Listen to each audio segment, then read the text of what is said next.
ሰላም ቤተሰብ እንዴት ናችሁ? በያላችሁበት ሰላማችሁ ብዝት ይበልልኝ። አንዳንድ ሰዎች ግን ቆይ ምን አድርጉ ነው የምትሉት? ምን ይጠበስ ነው የምትሉት? ሰውን መረዳት ካልቻላችሁ፣ አይታችሁ ካልተረዳችሁት፣ ሰምታችሁ ካልተረዳችሁት፣ ነገሩን ደግሞ አስፍታችሁ ካላያችሁት ወይም ደግሞ እኔ በሆንስ ብላችሁ መረዳት ካልቻላችሁ ከዛ ሰው ህይወት ውስጥ መውጣት ነው ያለባችሁ። ዝምታ በራሱ ትልቅ ነገር ነው። ገባችሁ አይደለ? ዝም ብላችሁ በማይመለከታችሁ ወይም ደግሞ ባልገባችሁ ወይም ደግሞ ባልተረዳችሁት ነገር ብዙ ነገር አታውሩ። ለመፍረድ አትቸኩሉ።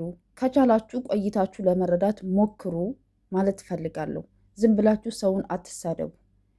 ምናልባት ሀይሚና ብሩኬ የሁላችንም ታናሾች ናቸው፣ በእርግጠኝነት ማለት ነው። ገባችሁ አይደለ? ጥፋት እንኳ ቢያጠፉ እንደ ትልቅ እንደ እህት እንደ ወንድም ልትመክሯቸው ወይም ደግሞ ትክክል አይደላችሁም ብላችሁ በስነ ስርዓቱ መናገር ትችላላችሁ። ከዛ ውጭ ግን መሳደብ ተገቢ ነው ብዬ አላስብም፣ ለሰው ልጅ ማለት ነው። እናንተ ስለተሳደባችሁ ብዙ ነገር ስላወራችሁ በእነሱ መሀል የሆነ ክፍተት በተፈጠረ ቁጥር ወይም ደግሞ በተጣሉ ቁጥር ይለያያሉ፣ በቃ አበቃላቸው ብላችሁ የምታስቡ ሰዎች ካላችሁ ተሳስታችኋል። ሀይሚዬና ብሩኬ መቼም አይለያዩም። በልብ የተሳሰረን ሰውና እግዚአብሔር ያገናኘውን ሰው መለየት አይቻልም። ቀላል ነገር አይደለም። ገባችሁ አይደለ?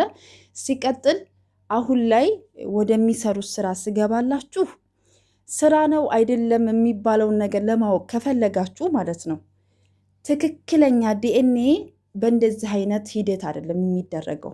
ባገኛችሁ ጤና ጣቢያ ሂዳችሁ የምታደርጉት ዲኤንኤ የለም። ገባችሁ አይደለ? ይህ ነገር እንኳ እውነት ህይወታቸው ላይ ደርሶባቸው ከሆነ እንደዚህ መጨቃጨቅም አይጠበቅባቸውም። ገባችሁ? አሁን ላይ እንኳ እሷ ዲኤንኤ አድርጋ ውጤቱን ብታስቀይረው እንኳ ማለት ነው ሁለተኛ ዲኤንኤ ለማድረግ እኮ ልጅቷ እያደገች ነው አይደለ? የምትመጣው ወደ ብሩኬ ትመጣለች አይደለ? የዛ ጊዜ እኮ ማስመርመር ይችላል አይደለ? ሁሉንም ነገር ትቶ ዝም ማለትም ይችላል። ገባችሁ አይደለ? ልጅቷ ማለት ነው። ከዛ ዲኤንኤ ሲመረመር ደግሞ ናሙና ከመስጠታችሁ በፊት ደግሞ በጣም ትልቅ ሆስፒታል ተሂዶ አለ ከተባለ ሆስፒታል ተሂዶ በትክክለኛው መንገድ ነው ዲኤንኤ የሚሰጠው እንጂ ዝም ብላችሁ ባገኛችሁ ጤና ጣቢያ ተሂዶ ይሄ ደም ማነስና ደም ብዛት ምናምን የሚታይበት ቦታ አይደለም የሚታየው። እሺ ይሄ ማወቅ አለባቸው። ግን ደግሞ ስራ ስለሆነ ለነሱ ስራ እንዲቀርባቸው እንዲያመቻቸው እዛው እንደዚህ ሆነ አሉ። እሺ ብለን እኛም ተቀብለናል። ገባችሁ አይደለ? ስራ ነው ይስሩ። ገባችሁ አይደለም? ሀይሚና ብሩኬ ማለት ነው። ሩታና አብርሃም እንኳ ይሄው እየሰሩ ይሄው አመት አለፋቸው። ይሄው አሉ እንዴት ተያያዙ። አንዴ ወደ ሩታ ይመጣል፣ አንዴ ወደ ሄርሜላ ይሄዳል፣ አንዴ ወደዚህ ይመጣል። ይሄው አያችሁ፣ ስራ እየሰሩ ነው፣ ስራ እየፈጠሩ። ስለዚህ ጨሪቃዎችም ደግሞ ይስሩ፣ ይደጉ። ዩቱብ የከፈቱ ሊሰሩ ነው፣ በደንብ ይስሩበት። አሁን የሚሰሩበት ጊዜ ላይ ናቸው ያሉት። እናንተ ላይክ ሼር አድርጉ፣ ሰብስክራይብ አድርጉ፣ እዩላቸው።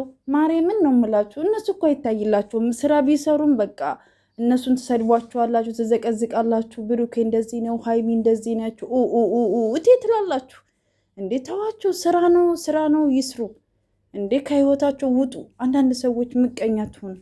እንዲሰሩ የምትፈልጉ ደግሞ በጣም ብዙ መልካም ሰዎች አላችሁ። እናንተ ደግሞ የሆነ ስህተት እንኳ ስታዩባቸው አይ ይሄ ስራ ትክክል አይደለም፣ በዚህ መንገድ ብትሄዱ በዚህ መንገድ ነው አሪፍ የሚሆነው፣ በዚህ መንገድ ብትሄዱ አስተማሪ ነገር ይሆናል። ሀሳብ አስተያየታችሁ በጥሩ ንግግርና በጥሩ አስተያየት ጽፋችሁ አስቀምጡላቸው። እንዲህ ነው ወዳጅነት ወይም ደግሞ ለሰው መልካም ማድረግ ማለት እንደዚህ ነው። እዚህ ዝም ብላችሁ የሆነ ነገር በተፈጠረ ጊዜ በቃ እነሱ ተለያዩ በቃ እሰይ ምናምን የምትሉ የሰይጣን ተላላኪዎች ደግሞ ከነሱ ህይወት ውጡላቸው። እውነት ሰው ሲያድግ፣ ሰው ሲለወጥ፣ ሰው ሲሰራ ደስ ይበላችሁ። ትክክል እንኳ ባይሰራ ደግሞ እንዳልኳችሁ በጥሩ አስተያየት ደግሞ መመለስ፣ ስራውን እንዳስተካክል ማድረግ ትችላላችሁ ለማለት ያክል ነው። ውድ ቤተሰቦቼ በያላችሁበት ሰላማችሁ ብዝት። የጨሪቃ ፋሚሊ በሙሉ ደግሞ በጣም ነው የምወዳችሁ፣ በጣም ነው የማከብራችሁ። አሁንም ከሀይሚዬና ከብሩኬ ጎን መሆናችሁን እያሳያችሁ ነው። በዚህው ቀጥሉበት፣ ሳትከፋፈሉ አንዳቸውን አንዱን ሳይሳደብ ዝቅ ሳያደርግ በዚህው ቀጥሉበት ነው ማለት የምፈልገው። አመሰግናለሁ። እግዚአብሔር ያክብርልኝ። ላይክ፣ ሰብስክራይብ፣ ሼር ለምታደርጉልኝ ለምታበረታቱኝ እህቶቼ በጣም አድርጌ አመሰግናለሁ። እግዚአብሔር ያክብርልኝ። መልካም ጊዜ ይሁንላችሁ።